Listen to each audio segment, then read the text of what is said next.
Bonjour à tous, on va faire un petit bilan de l'année 2023 qui touche à sa fin. Donc rapide, hein, bien sûr.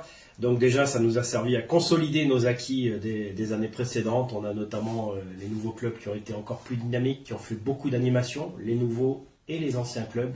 Je crois que c'est l'année où il y a eu le plus d'animations d'articles de presse depuis que la Fédé existe. Donc on a continué à développer évidemment les réseaux sociaux. On a également eu beaucoup d'activités avec le milieu du foot pro que vous avez pu suivre sur les réseaux et ça va se poursuivre évidemment sur les années suivantes. Je remercie notamment Laurent Fournier qui est notre président d'honneur maintenant et qui nous a beaucoup, qui a contribué par ses actions et par ses ouvertures à nous aider dans ce domaine et sa présence à Saint-Symphorien aussi. On a de plus en plus de jeunes joueurs qui viennent aussi au niveau du foot de table ainsi que le retour des anciens. Ça permet de tordre le cou à l'idée que le foot de table n'a pas forcément l'attrait des jeux vidéo et autres, parce que dès qu'on met à disposition du bon matériel, des sourires, du spectacle, on arrive à attirer des jeunes et des moins jeunes, donc il n'y a aucun souci du moment qu'on met les bons ingrédients, comme on dit maintenant dans le milieu du foot, pour que ça fonctionne. D'un point de vue purement sportif ou organisationnel, le Grand Prix de France a été une belle réussite organisée par Caen cette année, pour la première fois, par le club de Caen, qui par ailleurs a été champion de France pour la première fois également.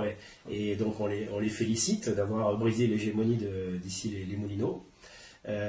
Ça a permis aussi de tirer un petit peu les autres clubs. On a 6 clubs qui ont représenté la France dans les différentes Coupes d'Europe. C'est une première depuis là aussi des années. J'ai pas regardé dans les archives, mais je pense que c'est peut-être même la première fois qu'on a 6 clubs qui jouent à la Champions League et l'Europa League. Donc grand merci à ceux qui se sont déplacés et qui ont fait vivre le football de table français, avec un petit bémol pour la Coupe d'Europe à Gibraltar, qui était dans des conditions un peu particulières, dans un endroit un peu plus difficile d'accès et cher. On fera évidemment beaucoup mieux sur les années suivantes, puisque la Coupe du Monde 2024 arrive à Londres et elle est déjà financée pour la partie hôtelière au niveau de la fédération. D'un point de vue organisationnel toujours, on a déposé un dossier de candidature pour organiser la Coupe du Monde 2026 à Paris, à Charletti. Ça, c'est notamment grâce au PUC, donc, qui nous permettrait une visibilité extraordinaire dans un endroit emblématique du sport français, au niveau du stade Charletti. Le CNOSF est à côté. Le Paris Football Club joue également dans ce stade. Enfin, c'est vraiment un centre névralgique du sport français et c'est Paris intramuros. Donc, une énorme visibilité peut s'offrir à nous si la France se voit attribuer la Coupe du Monde 2026 dans les prochaines semaines. Et également, toujours pour 2023, des chiffres records pour la boutique de la Fédé. J'ai mis pour ça le kakémono de la boutique. Même si l'offre est encore un peu erratique, on n'a pas tout ce qu'on voudrait avoir. Ça se fait de façon encore assez amateur parce que on est des bénévoles. Donc que ce soit Thomas qui fait un énorme boulot au niveau de la boutique ou moi pour les envois, ça nous prend beaucoup de temps. Il va falloir de toute façon professionnaliser un petit peu cette offre si on veut pouvoir accompagner et poursuivre le développement du football de table. Donc ça, on aura l'occasion d'en reparler rapidement. On aura des propositions qui concernent tout le monde et pour le bien commun de la Fédé, mais aussi des gens qui s'occupent de cette boutique ou qui veulent accompagner son développement donc pour l'année 2024. 2024, donc on va continuer à déployer cette offre de matériel, notamment avec des tables. La fabrication, le deuxième proto est en cours, on va l'avoir rapidement. On va pouvoir proposer des tables par un fabricant, peut-être même deux d'ailleurs, fabricant de baby-foot et de billard. Donc on aura des tables entre guillemets professionnelles, beaucoup moins chères que les petiots de l'époque.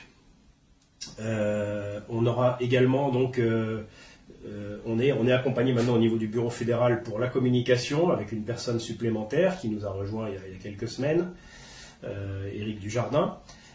On a également Irène qui s'occupe un petit peu plus maintenant, Irène Rivière, qui s'occupe de dégrossir le boulot sur la reconnaissance ministère des Sports, parce que ça c'est un élément clé pour l'avenir. Je sais que c'est un serpent de mer, on en reparle depuis 30 ans.